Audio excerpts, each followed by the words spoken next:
Soy Juan José del Campo Gorostidi, autor del curso Fundamentos de Ciencia e Ingeniería de Materiales. Voy a presentar la lección 4, Mecánica de la fractura. El temario consta de los siguientes puntos: fractura frágil, variables y criterios a considerar en mecánica de la fractura, efectos de las grietas en los materiales, teoría de Griffith, aportación de Irving y Orowan a la fractura de materiales dúctiles, el factor de intensidad de la tensión, relación entre las propiedades G y K de los materiales, efecto del espesor en la tenacidad y relación entre la tensión de rotura y la tenacidad. La fractura frágil se caracteriza por producirse sin deformación plástica previa. Es una rotura catastrófica. Puede producirse a niveles tensionales inferiores al límite elástico y la absorción de energía previamente a la rotura es muy baja. Por todas estas razones, debemos conocer los fundamentos de la teoría de la mecánica de la fractura. Entre diversos casos conocidos de fallos producidos por rotura frágil, resulta paradigmático el sucedido con los cargueros Liberty construidos por Estados Unidos en la Segunda Guerra Mundial. De un total de 2.708 navíos, 200 resultaron hundidos o con daños irreparables, contándose en no menos de 1.031 los accidentes que tuvieron lugar como consecuencia de la falta de tenacidad en la soldadura. Para abordar el estudio de la mecánica de la fractura, son tres las variables a considerar: la tensión aplicada, el tamaño de las grietas presentes en el material y la tenacidad del material. La forma de abordar el estudio de la mecánica de la fractura obedece a dos enfoques: el criterio de energía y el criterio del factor de intensidad de la tensión. En esta lección del curso abordaremos los fundamentos de ambos métodos. Efectos de las grietas en los materiales. Los materiales presentan defectos y los defectos producen concentración de tensiones en los extremos de los mismos. En la imagen he representado un sólido cristalino ordenado al cual sometemos a una tensión general de tracción sigma y un defecto que ocupa una posición central de tamaño 2A, longitud de su eje principal 2A, forma elíptica. Pues bien, en el borde del defecto, tanto en el borde que señalo como en su opuesto, la teoría de Griffith señala que se produce una tensión local superior a la tensión general. Esta tensión se manifiesta en el extremo del defecto. Si se trata de una grieta interna de tamaño 2A o de una grieta de borde de tamaño A, la tensión local la podemos expresar como indico. En el caso presentado, grieta interna de tamaño 2A, la tensión local es 2 veces la tensión general, raíz cuadrada del semitamaño de grieta dividido por el radio de curvatura. Cuanto mayor sea el radio de curvatura del defecto, menor es el efecto de concentración de tensión. y cuanto mayor sea el tamaño de grieta, A mayor es el efecto sobre el aumento de la tensión local. ¿Qué fuerzas soportan el esfuerzo de tracción?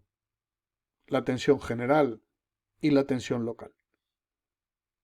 Las fuerzas de enlace interatómico, que encuentran expresión en tensión de rotura igual a la raíz cuadrada de la energía superficial del material por su módulo elástico y dividido por la distancia interatómica. Recuerden que la distancia interatómica es la distancia de separación entre dos planos de átomos. La rotura, señala Griffith, se producirá cuando la tensión local sea igual a la tensión de rotura del material, es decir, no cuando la tensión general alcance el valor de la tensión de rotura, no, sino cuando la tensión local, la tensión en la punta del defecto, alcance la tensión general, alcance la tensión de rotura del material. Por tanto, la tensión local dependerá, como hemos visto, de la tensión general aplicada a sigma, del tamaño y de la forma de la grieta. La tensión crítica es calculable a través de esta expresión como raíz cuadrada de la energía superficial por el módulo elástico, que multiplica a su vez al radio de curvatura de la grieta dividido por 4 tamaño de grieta, distancia interatómica. Cuanto mayor sea el radio de curvatura, mayor será el valor de la tensión crítica. Es decir, podamos subir el nivel tensional en la pieza sin inestabilizar la grieta. Esto es, sin que la grieta crezca hasta el punto de que el material fracture. Griffith consideró en su cálculo que el crecimiento de la grieta produce una liberación de estados tensionales en los bordes creados. Físicamente lo comprendemos. Al fracturarse un material se produce una discontinuidad. La rotura de los enlaces viene acompañada de la generación de dos bordes de grieta, el superior y el inferior, y las líneas de tensión se concentran, intuitivamente lo vemos, en el extremo, en la punta de la grieta, en la punta del defecto, donde hemos obtenido la tensión local. Esta energía liberada es calculable a través de la expresión que presento. Por unidad de volumen, considerando que el espesor de la pieza es la unidad, tendríamos que la energía liberada es la integral de la fuerza aplicada dividido por la superficie tensión por el diferencial de incremento de longitud, diferencial de x, respecto a la longitud inicial. Integrando y aplicando la ley de Hooke, puesto que estamos considerando comportamiento elástico del material para la tensión aplicada, obtenemos el valor de la energía liberada, que por ser liberada la expresamos con signo negativo, y que es la que señala la ecuación, habiendo considerado que beta es igual a pi y que el valor del cateto superior es beta por a, y el área del triángulo un medio de beta por a cuadrado multiplicado por 2, triángulo superior, triángulo inferior. Para que el material fracture, hemos de computar y de poner a disposición la energía necesaria para que la superficie de fractura se genere. Y la energía que denominamos de superficie encuentra expresión en la ecuación que señalo. Será 2 veces la energía de superficie por el tamaño de la grieta. y la ley es lineal. Crece según lo hace el tamaño de la grieta. La energía suma, que será la energía liberada por la rotura, que es energía obtenida, más suma algebraica, la energía necesaria para crear la superficie, nos da lugar a una curva neta, que es la expresión y representación de la función U energía neta. Y esta curva observamos que presenta un máximo. En este máximo es donde se encuentra el tamaño de la grieta crítica. Para calcularlo, ¿qué haremos? Derivaremos la función energía con respecto al tamaño de grieta y la igualaremos a cero. De manera que la tensión de fractura, aquella tensión que aplicada al material que presenta defectos y cuyo mayor defecto interno es una grieta de tamaño 2A, será capaz de soportar una tensión de fractura igual a la raíz cuadrada de 2 veces el módulo elástico por la energía de superficie dividido por pi A. Esta ecuación, que es la derivada por Griffith, para el comportamiento elástico en materiales cerámicos, porque él experimentó con vidrio, no es de aplicación en materiales dúctiles, como son los metales y aleaciones, principales materiales estructurales. Es por ello que Irwin y Orowan introdujeron en el balance de energía hasta ahora expresado un término, parámetro, denominado G sub C, que es característico de cada material, que es independiente por tanto del tamaño y de geometría de la pieza, y que expresaría la cantidad total de energía absorbida por el material antes de la rotura. En este valor de G sub C, a las dos energías anteriormente consideradas, añadimos la energía debida a la plastificación del material de formación plástica en el frente de fisura. Reformulando la ecuación de Griffith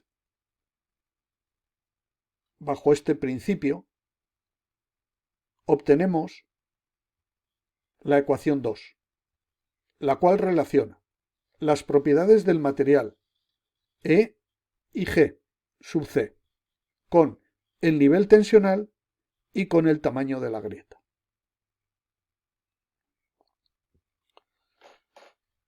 Una vez que hemos visto y comprendido conceptualmente la aproximación del balance de energías para entender la mecánica de la fractura, vamos a pasar a un planteamiento más pragmático de la problemática asociada a la presencia de grietas en los materiales dúctiles y su crecimiento.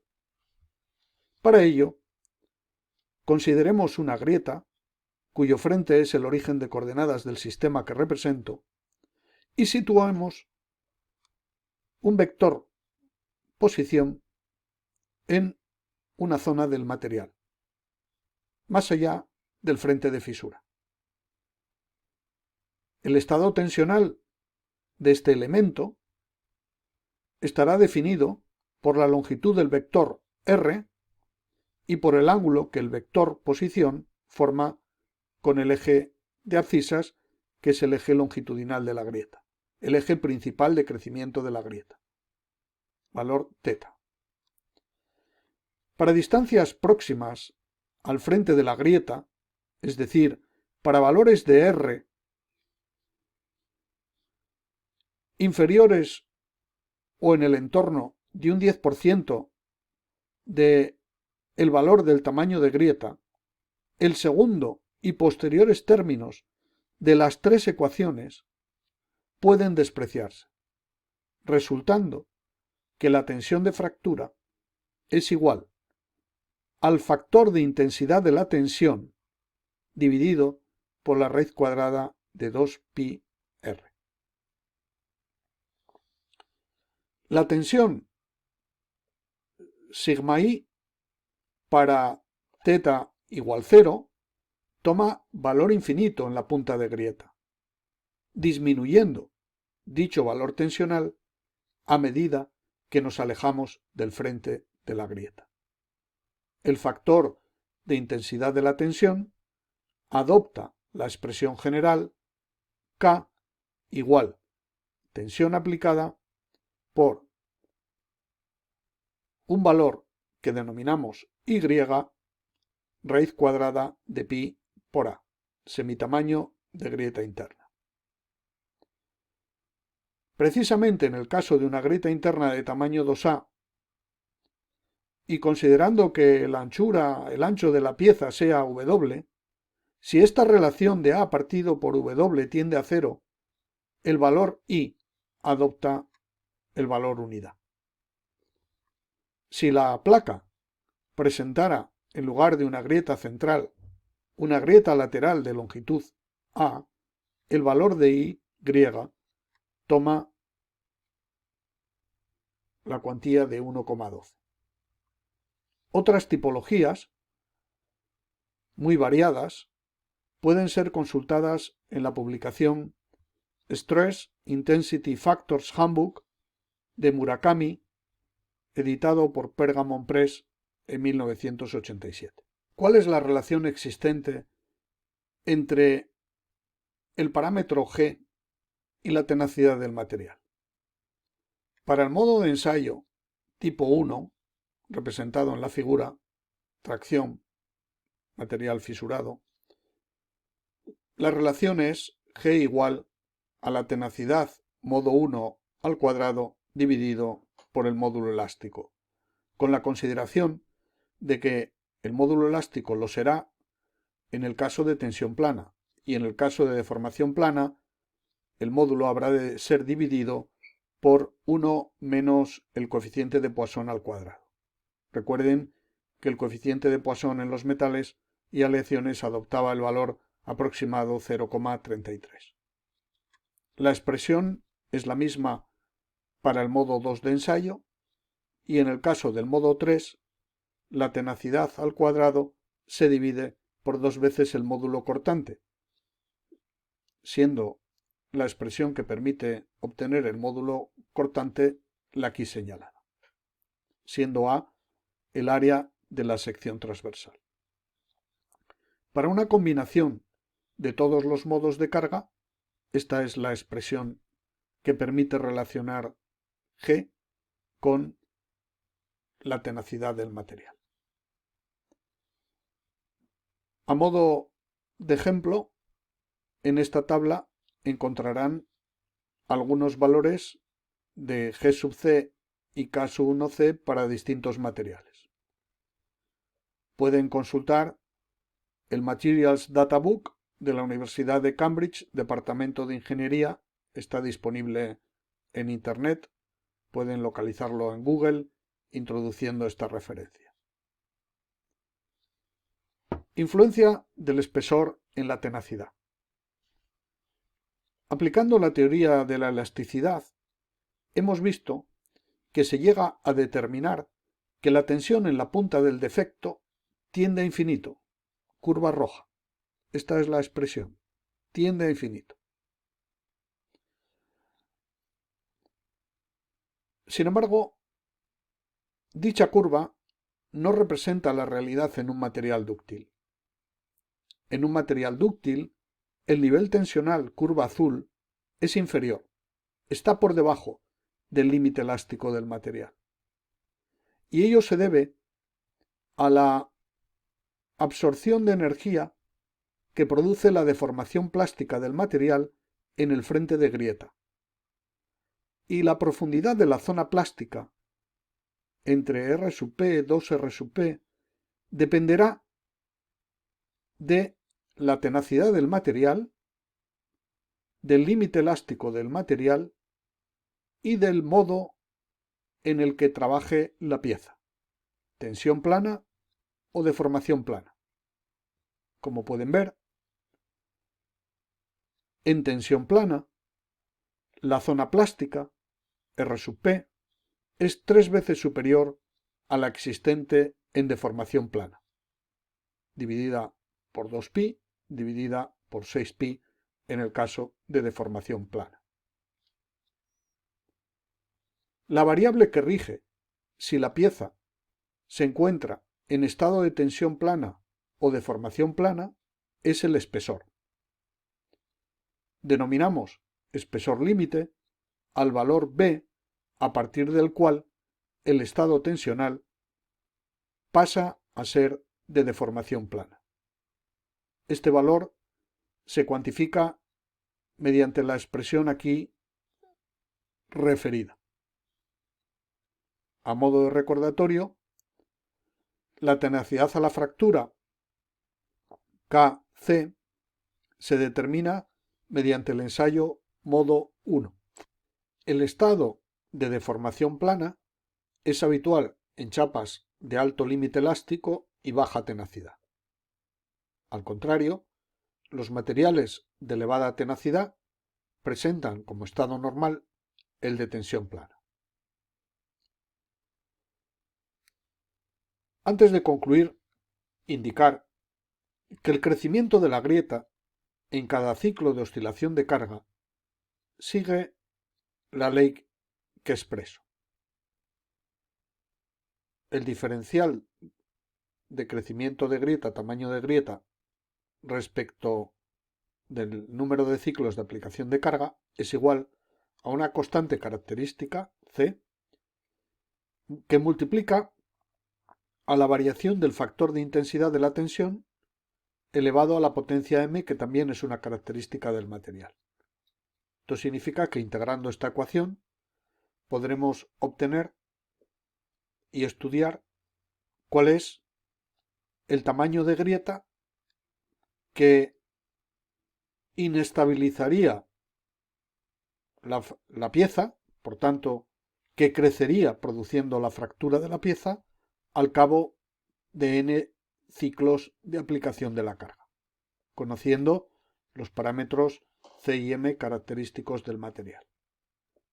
Es relevante señalar que para efectuar el cálculo adecuado hemos de poner en relación la tensión de rotura con la tenacidad a la fractura del material. Si la relación es lineal, es suficiente con abordar el cálculo estático lineal,